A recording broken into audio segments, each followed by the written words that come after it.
Back to the Mets, episode 25, and a happy one as the New York Mets take 2 out of 3 from the Atlanta Braves over the weekend at home at Citi Field. A shocker, Nico, considering the way they played against the Cardinals, who, listen, those were big games. They trail the Cardinals in the wild card standings. We'll talk a little bit about that series because we did miss an episode in the middle of this week.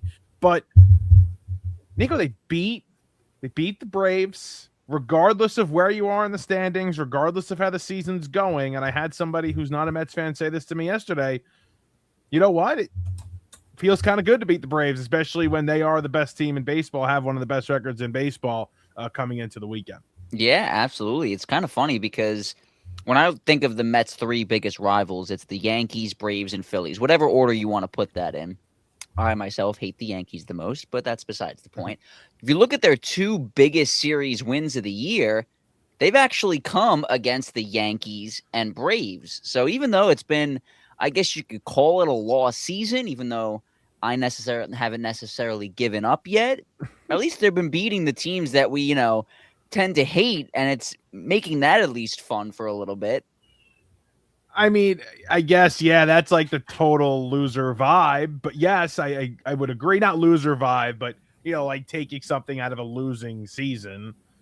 I guess if we're just looking for any sort of positives, and I'm sure we're going to bring up a couple of them throughout this episode because at the end of the day, there are a few, right? There are a few positives that you have seen over the last month, 2 months here since really the 12-game losing streak. But Scott, I'm not going to be fooled by Nico today. Okay, I'm not going to be convinced. I don't think, at least, I'll be convinced that this team is going to make things interesting. And I'm not even going to say go on a run. I'm not going to say make the playoffs. Just make things interesting. I won't be convinced today. I hope you could take that stand with me, unless you're going to side with him and try and convince me. I'm going to have an open mind here, and I'm going to listen to Nico. I'm not going to maybe – it's not going to be easy to convince me, but I think Nico will have some good things to say, and we'll see what he does. I'm sure he's going to have good things to say. It's going to be positive. It's going to be positive, almost too much positivity to the point where I might want to punch my computer. Listen, I'm not sitting here saying that they're going to win the World Series. Let's pump the brakes a little bit. I'm just telling you that they're 5.5 games out of a wild card spot with like 90 games left. Basic math, 5.5 games, 90 left. I mean, I don't know. It's a lot. I don't know why it's, so we're so quick to say it's over. You know why? I'm going to tell you why I'm going to say it's not that it's over, because I'm not going to go like that far. But the reason why I just don't have any faith right now that they can even make things interesting is because look at this past week. You're playing a team like the Cardinals, who, again, are ahead of you in the wild card standings, and you just no-show. They're really bad. The first 2 games are awful. Then you salvage the last one, fine. Then you come against Atlanta. You beat Atlanta 2 out of 3. You look good against Atlanta. And now people start to say, oh, well, they played well. They looked good. And if you look over a 10-game span, they're playing well. They've won some series here. But then they just do it over again, and they get swept or lose a series to a team that they probably should beat. And that's when I get frustrated, because at this point right now, you cannot afford these little lulls. You already went through a massive lull, a couple of lulls. You can't go through another one. You need to start putting some significant winning streaks together, significant, 7 out of 9s, 10 out of 13s to get out of this under 500 mess and start to really be serious about this. I'll actually, agree with you a little bit in what you said there, because if you actually look at the last 3 weeks, they've done the exact same thing 3 weeks in a row. If you go back to the last week in May, they lost the first 2 against Cincinnati, salvaged the series finale to avoid getting swept, and then won the weekend series when they swept the Marlins. Then on the following week, first week of June, they go out west, lose the first 2 to Seattle, win the getaway game, avoid getting swept, and then win the weekend series in San Diego. And then this past week, lose the first 2 to the Cardinals, win the finale, avoid getting swept, and win the weekend series when they beat the Braves. So they're doing the exact same thing 3 weeks in a row, which I get your point. It's frustrating that they win the weekend series and then start the next week by losing 2 in a row. I get the frustration there, but I think that we're looking so much at their overall record as, they're 7 games under 500. Or then even when they lose the first 2, it's like, they're back to 9 games under 500. They're not good. And I get that, but if you look at since the losing streak, they're 25-23. And then if you go before the winning streak, they were 7-4. So if you just take out one bad week and a half, take out those 12 losses, even if they went 6-6 in that span, instead of, you want to even say 5-7 in that span, instead of 0-12. In mid-April, when during that time of year, most teams are just trying to figure themselves out and get a rhythm for the season. Everyone's like, it's a long year. We're just trying to find our identity. They somehow managed to go 0-12 in that span. They'd be 37-34. Like, they've shown you for a good majority of the year that they're a team that's not great. They're not going to win 90-plus games, but they're also not a team that's going to lose 90-plus games. Like, when do we see that? Like, when do we see the jump? Is it when Lindor comes back? Right? I'm not even going to say Jorge Polanco. I don't even know if he ever comes back. I don't want Luis Robert to come back at this point. I like AJ Ewing. Like, when do we start to see that, okay, they're over 500. Okay, now they're a couple of games over 500. Because when you get to that point and it looks a little prettier, then I can have a conversation. Then we could sit here and have this discussion, because I get what you're saying. I understand what you're saying. But unfortunately, as we all know, those 12 games happened. And that right there, there's a reason why no team has ever made the playoffs with losing, I think it's 11 straight or 12 straight in the season. It's 11 or 12 straight in the season. I think it's 11. No team's ever made the playoffs doing that. So that's why I just, I don't necessarily, I'm not beholden to stats like that when I hear them, especially when it happens that early in the season. But, it does make some sense, because now you are seeing them play baseball at a, like you mentioned, a clip where they're 3 games over 500 without that streak. I think we're just going to look back in September and say, if they didn't go on that losing streak, they make the playoffs. And that's what really upsets me. Yeah, you're probably right. And I want to preface too, I do not want to defend David Stearns and blame injuries and say that this team is good by any stretch, because they're not. If they do this, what they're doing, like 25-23 since the losing streak, they're probably on pace to be an 83-84 win team. And last year they were an 83 win team. So all it tells me is that he got rid of Alonso, got rid of Nimmo, McNeil, Diaz, and brought in all these new guys just for them to have the same record anyway. So if that was going to be the case, at that point, I would have rather kept the homegrown guys and been watching players that I love. I have no connection to Marcus Semien. I have no emotional connection to Bo Bichette or Freddie Peralta. So if they were going to go 83-79 anyway, at least I'd get to have fun watching my favorites as a fan, Pete Alonso, Brandon Nimmo, Edwin Diaz. So from that perspective, I'm with you. But once you get to this point in the season, I'd rather them now be an 83 win team than a 72 win team who loses 90 games. No, of course. And I want something to look forward to in the next season. I want to believe that there's something here, whether it's the players or, whether it's younger guys or veterans that are still going to be here next year. Like, I still want to sit here and say, there's a foundation. There's something that they could build off of. And if they go 85-77, I don't think that's going to be everybody's first thought. And they miss the playoffs, I don't think that's going to be everybody's first thought. But I think for us who watch the team every night and say, okay, this is not looking as bad as we thought in April or May. I just think the overall record is a bad perception of, and I know the Bill Parcells famous quote, you are what your record says you are. I get that. But I just don't think this Mets team specifically applies to that, because the only reason that they're 7 games under 500 like this is because they had one bad stretch in mid-April when most fans aren't even thinking about baseball yet. Like, sure, the first week or two, you get excited that baseball is back, and then people stop paying attention and don't come back until mid-June, like right around now, to be honest. So for them, but now those people aren't coming back, and that's, I think, a little bit of a problem. Right. No, I agree. I mean, I will say I've been very surprised at how, filled the ballpark has been. I mean, even this weekend against Atlanta, there were some good crowds. Yeah, and I'm seeing something right now with I'm seeing a Bichette home run on Twitter, and it does look filled, even with the rain delay too on Friday night.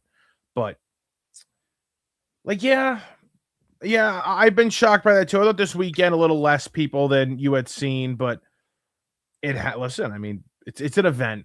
It's an event. How about this? Let's go to Bo Bichette. In his last 25 games, he's hit 293 with an 862 OPS, 4 doubles, 6 homers, and 22 RBIs. It's pretty good. Yeah, the roller coaster with him is just unbelievable because we said the same thing when they were in Washington a couple weeks ago when he had 3 home runs in 2 games, and we were like, "Oh, here comes Bo Bichette. He's back, starting to figure it out." And then immediately went back into another slump. Then they went to Seattle. He had that 4-hit game in the series finale. Everyone was like, okay, here comes Bo Bichette, and then was horrible for the next few games after that. And it's a never-ending cycle with him. So he's a player that I'm not going to get excited about. I don't know if you saw the report from Bob Nightingale, who I don't ever believe anything he says, but apparently Bo Bichette now is not going to opt out, which would make no sense to me because who's paying him $42 million? If there's no lockout and they actually do have a 2027 season and these are the numbers for Bo Bichette, who's giving him $42 million next year? I think you're probably looking at advanced stats that tell you that his batting average should be a little higher. I think you're looking at stretches like this last 25 games here where he has been an above average player, an above average offensive player. And they're also going to sell you on the fact that he can play multiple positions. That if you want him at second, he'll go to second. He's shown that he could play a decent shortstop while Lindor's gone, and obviously was adjusting and will have to readjust back to third base at some point. So I don't think it's as crazy as it seems. And I think it's kind of like the same thing you mentioned where you can't look at the Mets overall record and say that tells the whole story. You probably can't look at his overall numbers like a 646 OPS and a 239 batting average and say, okay, this is what he's done all year. He has been somewhat of a productive player, especially in those last 25 games where I think it's enough to say, you know what, he's not getting $40 million a year. He never was. But could he get that 6 for 180, 170? I don't know. But I don't think it's completely out the window. What I do know is that Bo Bichette should call you to be his agent. That was really good. You think? Either he be his agent? You even turned my whole argument about the Mets back at my face, and I loved it. You were like, if we can't say that the Mets are, you can't look at their record. It's the same thing with Bo Bichette. And in my head, I was like, you know what? He's exactly right. You know how many spin zones you have to do, especially as a Mets fan sometimes, arguing player contracts and the way guys are playing. You start. I gotta be a lawyer at this point. I saw on Twitter some guy made like this website, and it is like uses all these analytics to show if a hockey player, like NHL players, are actually worth their contract. And I was like, oh boy, this is dangerous. You get some guys on there that are below, their market value. Like Noah Dobson, for example, was the first one I looked at. He's making $10 million in Montreal. Said his value was only $6 million. That's bad. I wonder if you do this for baseball. Bichette would probably be really bad. Where do you think Soto ranks on that? You think Soto's worth the money? I had somebody ask me yesterday, what do you think? Yankee fan. I've never really spoke baseball with them, and we were at a family party or whatever, and he was like, so what do you think of Soto? Like, how's it been? And I go, I have no problems with Soto. I was like, I love Soto. I think he's great. I think he's unbelievable. I was like, do I have a problem with the rest of the team and the GM? Yeah, I do. Now, the problem with using the numbers, though, I feel like, off the field stuff matters too. Like someone being a good locker room type player or a veteran leader should have a part in how much they make. Like you're talking about Bo Bichette, it's the same thing with Soto in my eyes. Like is he really worth the 51 million? Because we're talking about, him not necessarily fitting in well with some of the guys in the clubhouse. This was more of an issue last year because obviously this year he's been awesome with Benj and Ewing. I even saw him, laughing with Bichette in the dugout after they went back-to-back on Friday night. So this year that doesn't seem to be an issue at all. But last year, I don't know. There was some weird things going on behind the scenes. Do you think that should matter at all when evaluating how much a player makes? Because I do. Like a little bit, but I think last year was like a really weird situation for him because he was coming into something that was so established already where he has to now assimilate to that essentially. So I think it's like a tough needle to thread for him. And I thought I don't think he did the greatest job in the world. I think he did whatever he thought was necessary though last year.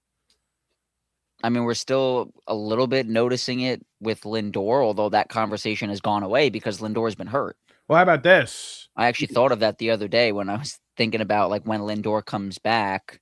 If Lindor comes back and they go on another losing streak, that's going to create a lot of issues. You think we have was it Scott that brought up a Lindor trade or was it you? I think it was me. Yeah, it was Nico. You think we have conversations? Let's just say not a losing streak. Please don't say losing streak. No, I mean I'm not saying they're going to lose 12 in a row again, but 8 of 12. Right. They exactly. go 4-8 over a 12-game span. You think we're starting to have some conversations? I know Scott doesn't want. I mean, I think Francisco Lindor can murder somebody in the street. I don't think Scott wants to trade Francisco. Look, I have him on my wall behind me. Yeah, I can see it a little bit. Yeah, he's not going anywhere. I don't think literally. I think he can murder somebody and we'd be okay here. But that's fascinating stuff. It would have to be right when he comes back. From his first game, they lose, 8 out of 11 or 8 out of 12, like you said. Then the conversations are going to start. If he comes back and they play the way they have, or even maybe a little better for 3 weeks, and then a month later they go on a streak where they lose 8 of 12, that's not going to cause anything. But I would like them to go on a run when he comes back. I mean, I think he's kind of like a missing piece everywhere. Kind of forgot about him. He was playing well for about a week right before he got hurt. It'd be nice for him to come back and provide a spark. What do you consider a run, though? I know it's a term that's used all the time, but it's very vague. When I say that they are good enough to go on a run and possibly, get back in the race, I'm not saying that they have to do what they did in 2024, which is play 700 baseball for 4 months. What I mean by run right now when he comes back is let's get back to 500. That's, right. Let's just get to 500. That's what I mean by, when Lindor comes back. I think if they have one good 2-week stretch, then they can play the way they have for the rest of the year. I mean, obviously, you never know what other teams are going to do. Right now, that third wild card spot is the Padres, and they're 37 and 33. So, of course, you could see the Padres take off because they got a lot of talent in that lineup. I can't believe how bad their offense has been, too. Everyone's been talking about the Mets, and no one was talking about the Padres for the longest time, which is another example of winning cures everything because they were playing so well early in the year in terms of, at least they were winning games. But look at the Marlins. The Marlins just won 10 out of 12. You're telling me the Mets can't do that? And they don't have to do it multiple times. Just do it once. Go on 10-2 run, and they're a game over 500, and they were a game over 500, they'd be less than 2 games out of a playoff spot. I think 1.5 to be exact. I mean, it's certainly possible. I mean, wouldn't it be nice? Wouldn't it be nice if we? What is that? Is that the Beach Boys too? I don't. Yeah, you've been on a Beach Boys kick. I don't know if that's the Beach Boys. Been on a little Beach Boys kick. Wouldn't it be nice if we were? No, I don't know those words. I just know it wouldn't be nice. You see them both at the Knicks game the other night, and it was last week. I think it was game 3 actually. Lindor and Soto. They're at the game. And I was trying to figure out, I don't mean to cut you off, I'm sorry. You might get to this. Were they in the same suite? They were in the same section. I don't think they were in the same suite because, first of all, I saw Lindor's post and I'm like, wow, he's not A-list enough to be somewhat closer. And then I'm like, all right, he's probably in like a club. Yeah, well, yeah, he was with his wife and kids. He's not going to sit on the floor. Well, they got some good security over there. I mean, I think he would have been fine. So he's sitting with you're sitting with A-list celebrities 3 or 4 rows. I'm not saying he's on the floor, but like he could have been. Yeah, but none of them bring their kids. Could have. I don't think he's getting 4 tickets down there. I think that's the problem. That's probably what it was. Taylor Swift can get 3 for her and the 2 randos she was with. What a joke, by the way. 2 weeks ago, she was in Cleveland with Kelsey, rooting for the Cavs. Cavs. The freaking boyfriend with the Cavs. Oh, don't come at Taylor Swift. She's a fan of the Knicks. There's proof that she's a fan of the Knicks. She's been at Knicks playoff games before. Same thing with our president, by the way, but I don't want to go there. But either way, okay, she's a fan of the Knicks. She's been to Knicks games. You're not a real fan if you're with – if my girlfriend was – I can't even think of an example. Let's say I met a girl in Ohio and she's a Cleveland Guardians fan. And I'm going to Mets Guardians in Cleveland. You think I'm wearing a Guardians jersey? Did she wear? Lost? Did she wear a Cavs jersey? I know. I want proof now. I'm gonna look. No, but did either she way, wear a Cavs jersey. Oh, so let's just say your girlfriend wants to go to Cleveland to watch the Guardians and the Mets in a World Series game. I'm wearing a Met jersey. That's fine. But where was Taylor's Knicks shirt? I mean, what's she gonna do? She's the biggest celebrity in the freaking world. You think she's gonna show up and cause those kinds of issues wearing a Knicks jersey? I mean, a real Knicks fan would. I mean, like, she wasn't even like clapping during the game or anything. Like, she was just kind of sitting there, like she was like during the Cleveland game. I mean, exactly, because like, she's a Knicks fan. Yeah. Oh, I can't believe you really think somebody like Taylor Swift is going to show up to a Cleveland sporting event against a team that she has supported in the past? They give her seats on the floor and she's going to disrespect them by wearing the other team's shirt? Then don't go. Then don't go. She's there with her boyfriend. She's a fiance. There is no way I'm going to a Mets NLCS game. You're different than and Taylor not Swift. Rooting for the Mets with a Met jersey on. You're not Taylor Swift. What is the difference? She's the biggest celebrity in the world. You're not. And she can't show support for the team she likes. She should be able to do whatever she wants. She's a billionaire. She should have told the Cavs, you know what? I'm good. I don't need your free tickets. I'll buy them myself with all my money that I have, and I'll wear my Knicks jersey loud and proud. Well, you know what? She probably should have done that. You're right. But I don't know if you remember this, but during that time, the Knicks fan celebrities had issues with the floor seats. They took them away. Where, in Cleveland? In Cleveland, they took floor seats away from a couple of Knicks fans. Fat Joe, I think. That's even more of a reason. You should be standing with your fellow Knicks supporters, and you left them in the dust to go sit on the floor and not wear a Knicks jersry. All right, we've got Nico. She should have been banned from the Garden like Charles Oakley. We've got Nico comparing himself to Taylor Swift. Right? Please. I'm laughing, but I'm dead serious. She is a fraud. Obviously, Nico, if you, me, or Scott went to any opposing stadium or arena, we're going to wear, if it's a playoff game, a championship game, we're going to wear our team's colors. Obviously. All right, here we go. How about this? You know someone that's friends with the owner. That's possible, right? You could have a connection. Okay. Sometimes my uncle likes to call me and goes, yeah, I got suite tickets for the Mets. One of my buddies owns a suite at Citi Field. Come on down. You know people. That's normal. He says, my uncle, who's the owner of the Cavs, has floor seats, and I'm inviting you to come, but you can't wear a Knicks jersey. Even do the Mets, for example. I'm going. I won't wear the jersey. I'll still cheer, but I'm not going to wear the jersey. If it's in the rules... Even if it's not in the rules and the owner is giving somebody that I know or me, I know the owner, they give me tickets and I'm going to be on TV, I'm not going to disrespect. That's just common courtesy. I'm not going to disrespect the owner like that. But would you still cheer? Yes, I would cheer. Yes. So what? But She the sat there. baseball, She sat there like this and did nothing.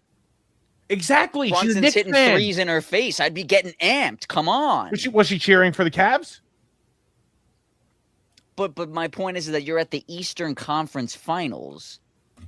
You need to be cheering for your team. Like if that moment for you isn't electric, then what is she, a robot?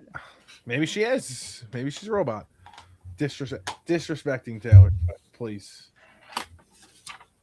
I can't believe you're a Swiftie. Yeah, I am. I I'm think she's a stunned by great this. person. I think she is an unbelievable artist. She's a great performer. I'd love to see her live. Yeah. What a joke. You don't strike me as a Swiftie, Merlot. What's that supposed to mean? You just don't. Like, that doesn't fit your personality, honestly. You don't know the kind of music I listen to. You'd be shocked. You'd be shocked by the kind of music I listen to. I'll tell you what else I like. Sabrina Carpenter. I love Sabrina Carpenter. Yeah, that doesn't make sense either. We went from the Beach Boys to Taylor Swift and Sabrina Carpenter. Yeah. I also liked One Direction. Okay, I'll give you that one. They got some bangers. I still like One Direction. I'm a big Katy Perry guy. So listen, I'm not hating. Katy Perry's dating the former Prime Minister of Canada. I did know that. Was it Trudeau? Is his name? I think he's a good-looking guy. Don't get me wrong, but like that's a little weird, no? I'm not going down this road with you. We've gotten a bit off the rails here. It's a little weird. I don't know. I've never really seen that before. Never seen what? Two famous people dating? What? No, like a former president or prime minister like dating another celebrity. I don't think that's weird. I was shocked. I saw that, the World Cup. Which, by the way, we're baseball fans, right? I need your opinion on this. I got a hard time sitting through soccer games, even if it's the World Cup. I was hoping you'd say that. Yeah. I got a hard time doing it. And, my friends tell me, oh, you're a baseball fan. You love baseball, this and that. Yeah, I don't care. I really have a hard time with it. I don't like soccer at all. I mean, I'll root for USA. Honestly, similar to how I was with the Knicks. The Knicks, though, I actually was watching a good amount of their games in this playoff run, especially as they got deep. So I guess maybe it'll be the same thing in the World Cup. Like once they reach the knockout round, I'll watch the USA games. Like I didn't watch a single second Friday, but then I saw they won 4-1, and I was like, oh, nice, cool. I just can't and I watched a lot of that game. It was just because it was on. We were at a buddy's house. It was on. But I don't know. I want to be into it. I want to like it. I just can't. Anyway. Like when there's 90 minutes of gameplay and 2 goals, like it's just. And then we got to go another 5 minutes at the end because we never stopped the clock for BS. Like. I was watching yesterday. I think it was Netherlands against Japan. Apparently now there's a hydration break. Yes. What a load of garbage. Are you kidding me that they have a hydration break? When did we become so soft? It's not It's us, for commercials. It's FIFA. I was pissed. Oh, you were pissed that they're giving them water. Yeah, I mean, I'm pissed that they're changing the rules. This has been a sport that's been played for years, and now all of a sudden the guys are too tired that they need water. Well, just think they're going to be playing on the great. By the way, MetLife Stadium looks unbelievable right now for the World Cup. But either way, you're going to be playing in the heat of New Jersey, the Meadowlands. This guy's going to need water. Please. Anyway, can't get into it. Won't get into it. Well, I probably will, but I can't. Let's see what else we got here. That was a lot. How about Christian Scott to the IL? Yeah, it's not good. He had actually become like a nice bright spot there. We talked about him, I think, last episode. Everything looks good. All these numbers look good, and apparently the injury is not. I don't even know what the injury is. They didn't say. Yeah, I didn't read the article. I saw it was hip troubles. I'll click on it now. Hip troubles. But they're saying it's not serious. I don't know how it wouldn't be. A hip, I feel like, is like very important for a pitcher, right? Although I guess more for hitter when they're swinging, they got to turn. Yeah. Yeah. It's all in the Short, hips. it's for at least a short term. Right-hander Christian Scott. It's believed to be a hip issue, right? Early indications suggest it's minor. Without Scott, the Mets have 3 firm options. Sean Manaea. I'm assuming Sean Manaea is gonna. How about Sean Saturday? Looking good. First start of the year. Nice little quality start. You're probably loving that. Yeah.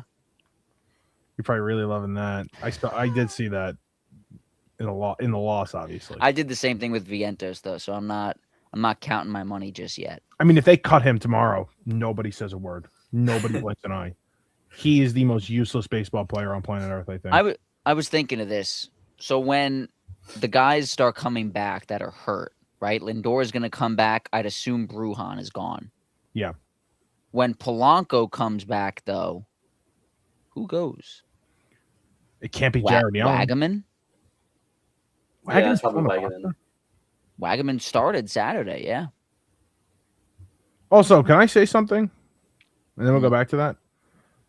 So I'm at a block party Saturday. I'm in a pool. I'm following the game. And I go into I go in a random pool down the block. My friend knows the neighbor or whatever, but it's down the block. We get in the pool, and there's an outdoor TV, and the Mets are on. I watched the last 3 innings of the game in the pool with a nice drink. And this Daniel Durante comes into the game. And I was like, I never heard of this guy in my life. Duarte. What? Duarte. Yeah. I've never heard of this guy in my life. Him and who's the other guy? There's another random. Oh, Cianal Perez. But I remember seeing them purchase the contract. I know he came from Washington. I know he's a lefty. I remember seeing the post or the tweet about it. Never heard of either guy. I don't know who Durante is. Say it again.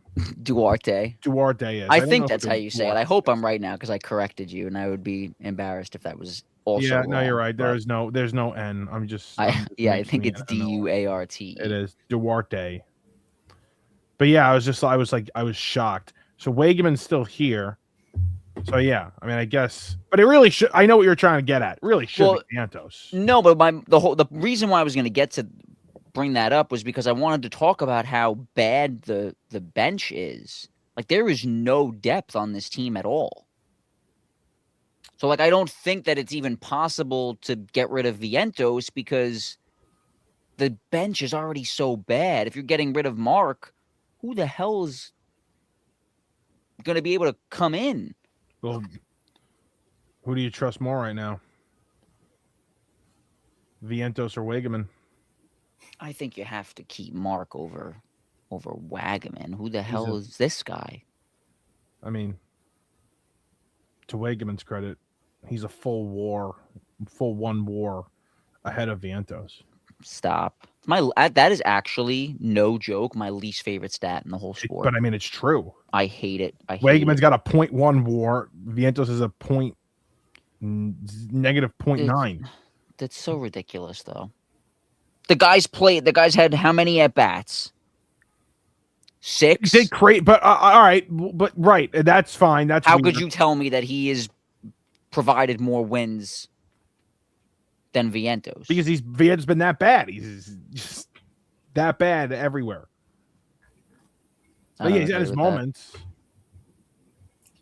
But my whole thing is you got to get rid of one of them when Polanco comes back because we're already carrying 3 first basemen on the roster as is. You have Jared Young has to stay. Yeah, I love Jared. Yes, absolutely. Right. So if the bench is Terens as the backup catcher, Vientos, Beatty, and I guess whoever the 4th outfielder is, which would be Robert when he comes back. No, where's Young or Polanco there? Well, no. So I'm saying the starting lineup if everybody's healthy, right? It's Alvey catching, Polanco is, you want to say the DH, Young could be at first. Okay. And then it's Semien at second, Lindor at short, Bichette at third, with Soto, Ewing, and Benj. The bench then is Luis Robert, Brett Beatty, Vientos, and Terens. Yeah. So you're getting rid of Melendez. You're getting rid of Tyrone Taylor. That's tough. And then you're getting rid of Wagaman, Bruhan. That's it then. I think we're like so I don't think we're actually ever getting Robert back. Okay. Or at least it's not even like a conversation. So at least for the time being. I gotta be honest, I don't even remember when Tyrone Taylor got hurt.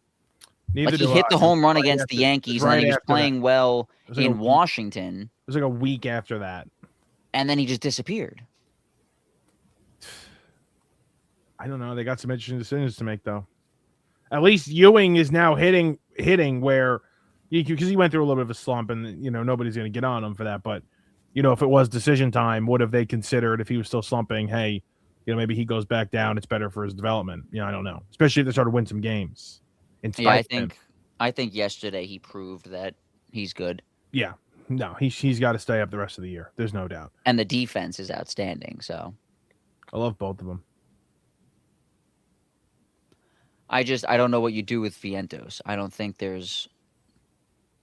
it makes sense to get rid of him unless you think that MJ Melendez is a guy that can contribute.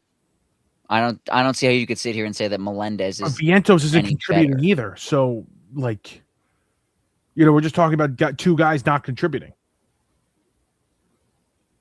Right, but at that point, I'd rather take the chance on the guy that's younger, hoping that he can figure it out. We just saw this past week. Look at Jordan Walker with the Cardinals. I'm not saying that Vientos is going to do that. I'm just saying that MJ Melendez has a 0% chance of doing that. At least the percentage with Mark is 1. Scott, you want to defend your guy? No. These are both your guys. Like, you like Vientos He sucks. too. I'm not telling off you the he doesn't Vientos suck. train. Yeah. Actually on F War, he's got a full -1 more. Oh my God. Sound like such a nerd right now. He's a negative baseball player. Any He's a- stat that has the lowercase in front of the all caps, useless to me. Weighted on base. Get out of here. What's his B war? -0.9. Fangraphs doesn't like him a little bit less, a little bit more. It's 0.1 more. You want to know his WRC plus? My God. It's 69. Nice. The average is 100. What's his BABIP? 241. What another ridiculous stat. You know what his walk percentage is? This I know is horrible. 3.4. His on base is 245. I mean, literally. He sucks. No one's telling you he doesn't. He's so bad. But there is a better chance of him figuring it out than MJ Melendez. That's all I'm saying. If it comes down to the two of them for who has the last roster spot when everybody's healthy, I'm getting rid of MJ. And listen, I'll take my beating too. Beatty sucks. So at least Beatty gives you good defense. Yes. That's Which the is one another thing. problem, though, because now Lindor's going to come back, and he doesn't even get to play third anymore. Like, Beatty at least doesn't have a negative WAR because of his defense. Like, Beatty without playing third base, to me, is just as bad as Vientos. That's fine. Yeah. So now we're the at the numbers point are where you very have two similar. Vientoses. Yeah. But you're about to have two Vientoses. Once Lindor comes back, right. So maybe Beatty goes. Because I think they want to keep Taylor or Melendez. I think they want to keep one of these outfielders along with Robert because at least Melendez could. They've played him at first. They want to try him at first. I don't know. I think they have an emotional connection to Tyrone. Why? Because he came from Milwaukee? They got to go to Philly this weekend. Yeah, they're in Cincinnati and then in Philly. I'll The be- Cincinnati series has to be a win. The Reds are 2-8 in their last 10. And the Mets just lost 2 out of 3 of them at home a couple of weeks ago. They have to beat the Reds. You sweep the Especially- Reds back. win 2 out of 3. Relax. Like, you go to the far extreme. No, I'm saying you sweep the Reds this week. Go 5-1 this week. I'm back. I'm back at Citi Field that Monday or Tuesday. I look at it as you're gonna hate this. You're gonna hate this so much. Let's go before I even 3-3. say it. If they go 3-3 this No. week, no, stop. Listen to me. What is the difference between going 3-3 this week and then going 5-2 next week when they come home? Like, why do they have to go 5-1 this week? Because you're playing two teams that are ahead of you currently. They're playing 2 teams ahead of them next week too. Cubs, Phillies again. There's a lot of teams ahead of them. How about this is like 10 out of 12? I that's what I need right now. Okay. I'm just saying, if they go 3-3 again, don't be like, I knew it. They're terrible. They're never going to do it. But one of those 3-3, one of those series is going to be a loss, and I'm not going to feel good. So which one is it going to be? It's probably going to be the lose first 2 one. out of 3 in Philly. They're probably going to lose 2 out of 3 to Cincinnati, and then they're going to win 2 out of 3 in Philly, and then we're going to come back here on Monday. We're going to say, well, if they have a good week against Chicago and Philly again, then maybe I feel great. And then what are they going to do? They're going to lose 2 against Chicago, and then they're going to win against Philly over the weekend. Just going to be rinse, repeat. And it's like sickening. It's like Groundhog Day. I'm telling you that they're going to have a series win in Cincy, then they're going to lose the series in Philly, then they're going to take 3 out of 4 against the Cubs and win the weekend series next weekend against Philly. 8-4 in the next 12. Done. I'm in. So if they go 3-3 this week, don't hit the panic button yet, because then if they go 5-2 next week, that's 8-4 in a 12-game span. Fine. I want to be able to go to the Chicago series or the Philly series. I think I'm going to the Monday game because I was watching the game the other day, and my girlfriend mentioned that they're selling or not selling. They're giving away a purse. Oh, First 15,000, a Mets purse. Sure. So she wants that. And I'm sure you want that too, right, Nico? Yeah. Oh yeah. She wears a Met jersey though. Unlike Taylor. That's actually a lie. She doesn't wear a jersey, but she wears a hat. There we go. She's got a nice hat. Fake. I didn't see a Knicks hat on Taylor. Fake. Fake fan. Where was the Knicks hat? Fake fan. Do you think they'll actually give Nico a purse? They better. Well, like, no. I feel like most guys are going to say, like, no, keep it for the ladies. But, like, what if you were like, no, I want a purse? It just says first 15,000 fans. Doesn't say whether you have to be a guy I or mean, girl. you can't do that. They can't do that. Sexist. If they don't give me a purse, I'm suing. Yeah, but you gotta be a good guy and say no, like I don't want it. Unless you want to give your girlfriend 2 of them, fine. But Maybe I wanted to give it to my mom. okay, and there you go. But I'm just saying, like, if I walked in, yeah, no, I'm saying keep it. I'm also not carrying a purse around all day. What if a guy goes to the game with his buddies and he wants to bring it home to his girlfriend? Like, I just happen to be going with her. Right. So now you're gonna. So you can't tell the guy. You're gonna carry a purse all game long. If she tells me she wants the purse, hell yeah. Wow. This is what I have to know about if I want to get into a relationship. These are the sacrifices I have to make. Yeah. You bring home the purse so that if she ever brings you to a game where your team's the road team, you could still wear the jersey. I'm so done with Boom. So done Boom. with this conversation. Oh my god. All right, it's good to know. It's commitment. Carrying around a purse all game. If I'm with my guys drinking, got my purse in this hand, on this arm, and I got Date in this hand. I got my Spike Date or my Bud Light in this hand. The Bud Light is not a great look with the purse. That's all I'm gonna say. All right. What else we got here? Have you guys seen the new 4th of July jerseys? Oh, Terrible. I saw the hat. Unbelievable hat. The hat's good. Did Yes. you see the jersey? I wasn't moved by the jersey. I just was So enamored by the hat. Let me look at the jersey again.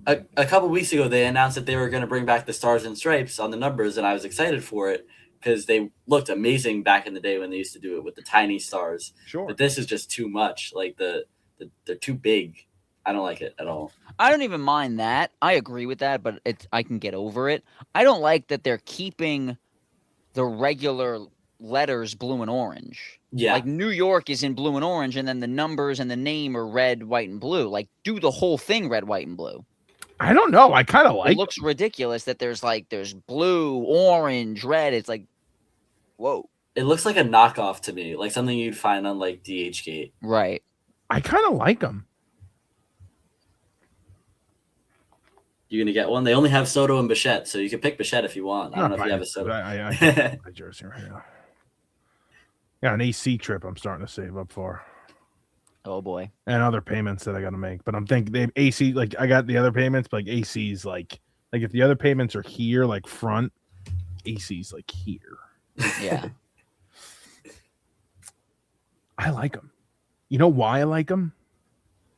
Because I love the All-Star game when there's like individuality and you have the, what they've done with the jerseys. Yeah, but they wear the regular jersey and then the hat's different. Right. But there's that then. There's there's different like patches, whatever. Like this kind of reminds me of that a little bit because like you're keeping your individuality with the little stripes and the numbers are red. The numbers are red for obviously America. Don't like it. You're just a hater. MLB tries to do something good and you're hating. I do love to hate. I'm not if the Mets don't make the playoffs, but the Yankees do, are we gonna like keep doing the podcast throughout the playoffs to just talk about the Yankees, but from a villain perspective? That'd be really. I'd probably do numbers because we would just get made fun of. That's what I do. Like whatever team they play, I genuinely become a fan of that team for the week. I love them. I'm gonna see the hat. I'm gonna get.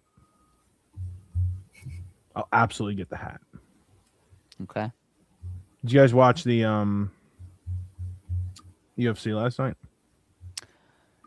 So I don't like UFC. It's too gory for me. Okay. But I watched like the introduction leading up to it. Okay. I didn't watch any of it. But I can't do the UFC.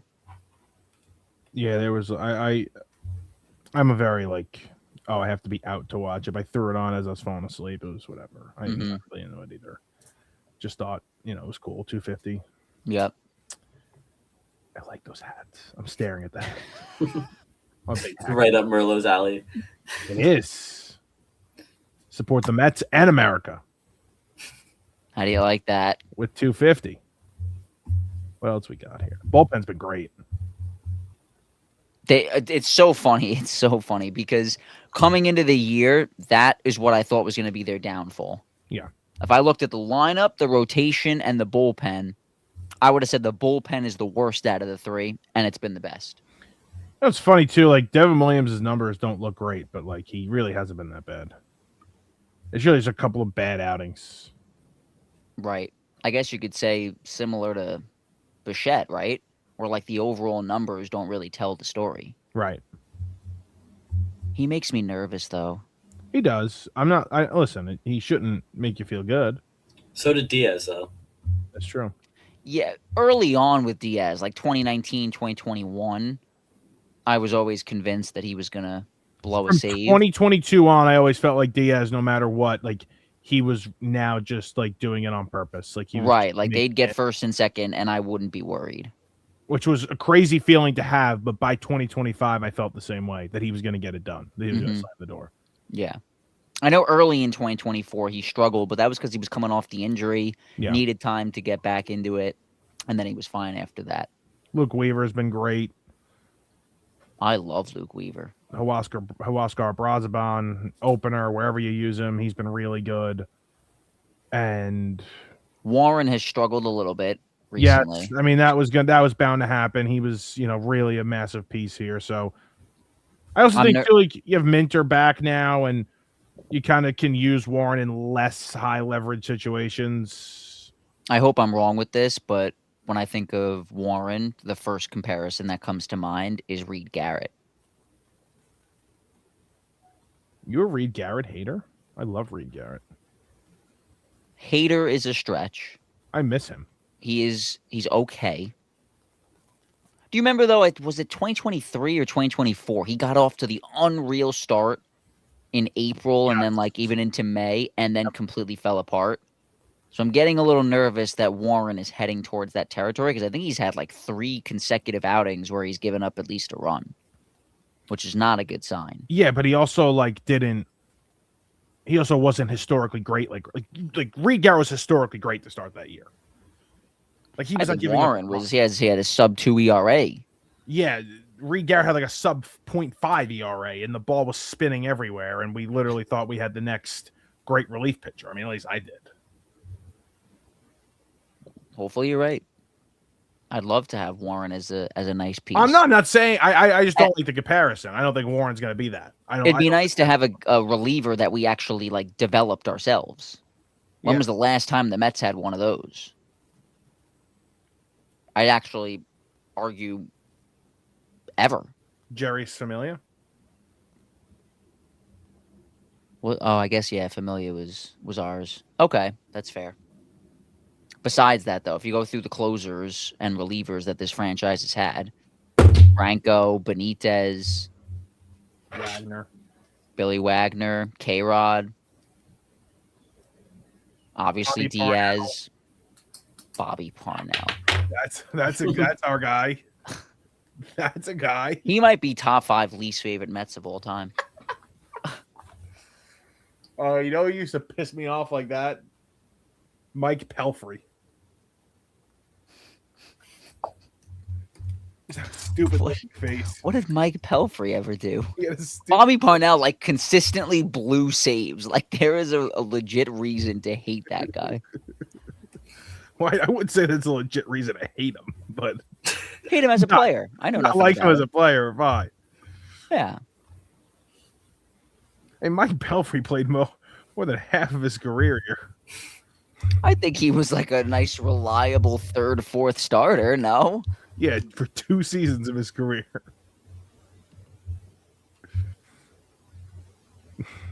He had a sub 3. He had a sub 4 ERA twice.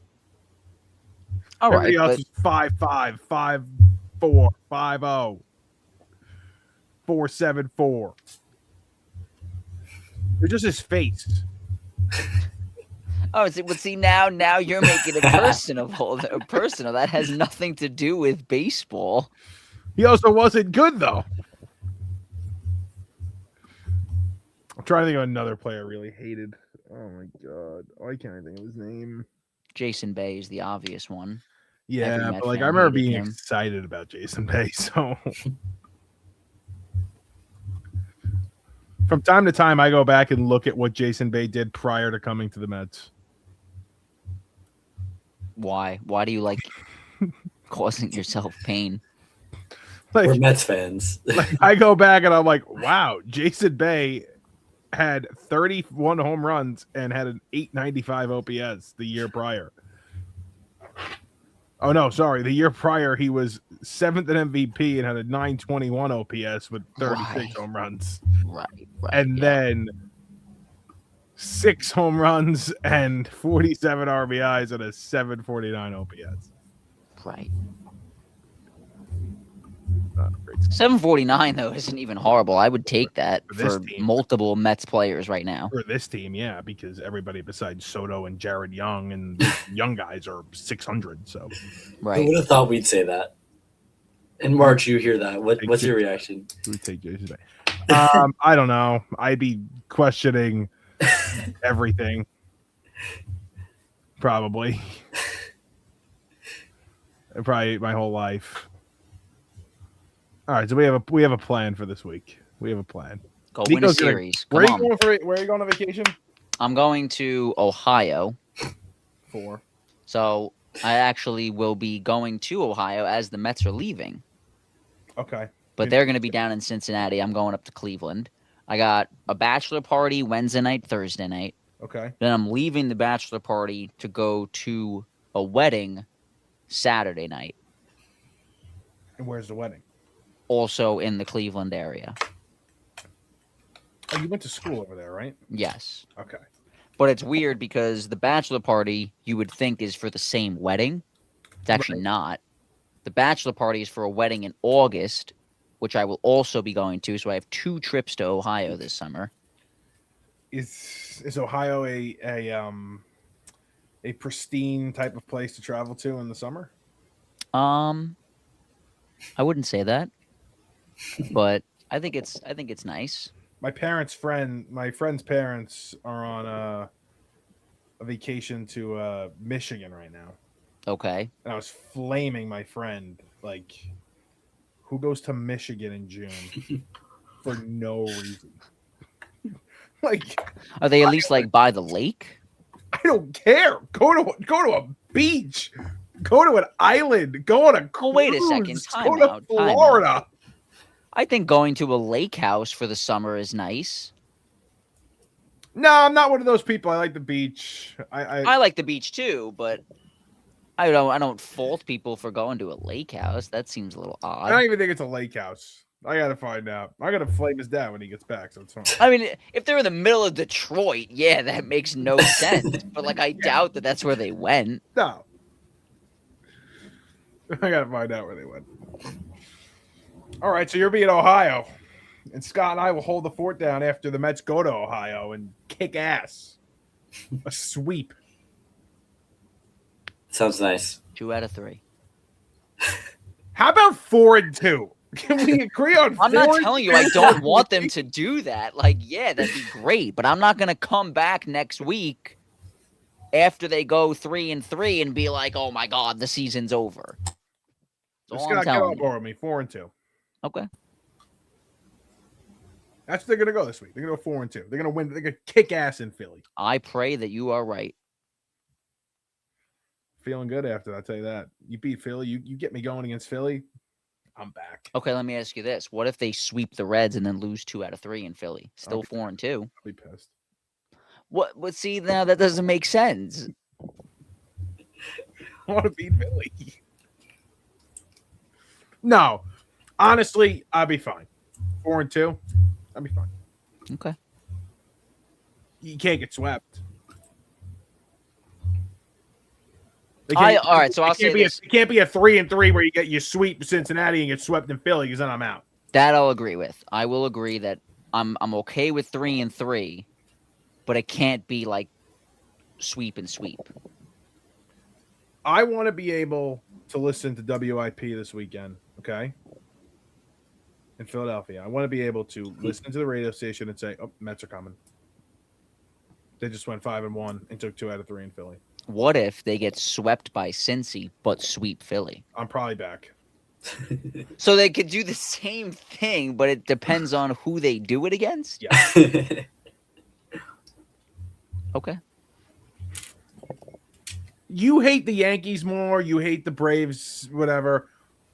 My hatred for Philadelphia and then the Braves doesn't even come close to my hatred for the Yankees. It's not even in the same stratosphere. I agree. Franchises.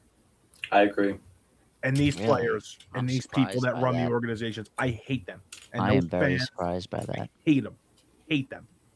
I go back and forth on who's like the tie, like who's in second. I think it's a tie. Like Because I don't even. I feel like it comes in waves, right? With the Mets have never had a legit like a Yankees Boston type rivalry, right? Like in the '60s, it was always the Cubs. Then in the '80s, it became the Cardinals.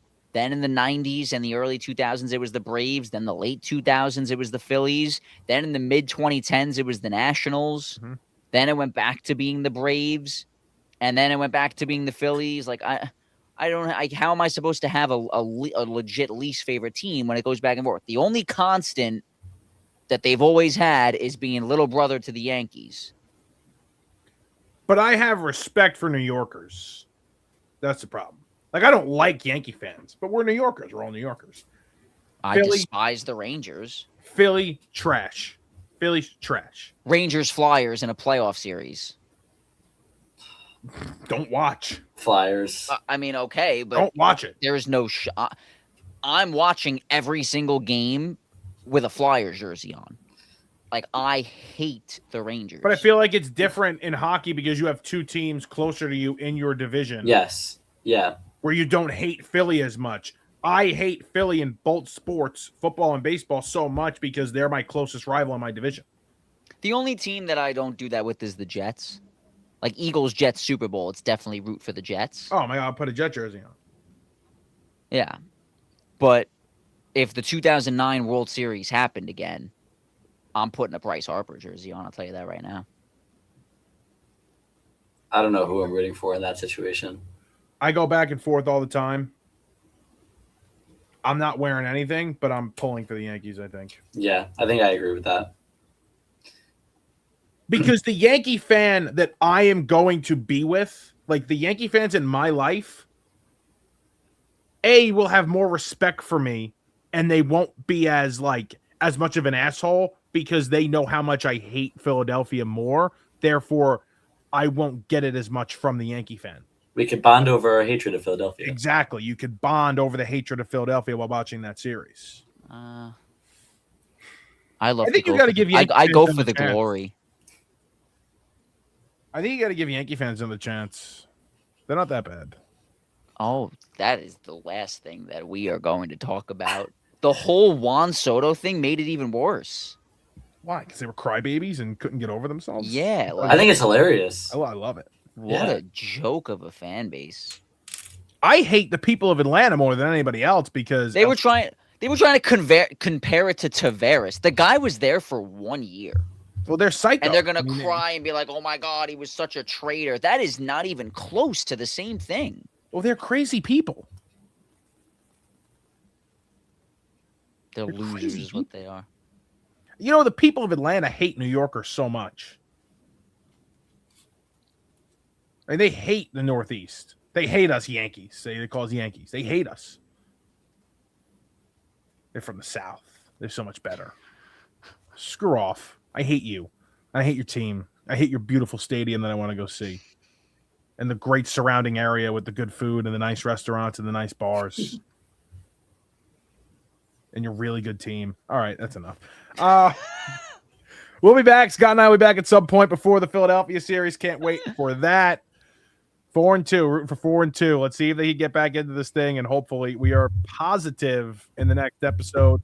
Talk to you guys then. Obviously, this podcast episode is available on YouTube, Apple Podcasts, and Spotify. And obviously, check BTO Media out. A lot of Knicks stuff with Kevin Bunk on Spotify, on TikTok, on Instagram, on YouTube Shorts, and of course, check out the Back to the Match Twitter on Twitter, formerly Twitter, now X. Check us out, follow. We run that. Appreciate you. Talk to you next time.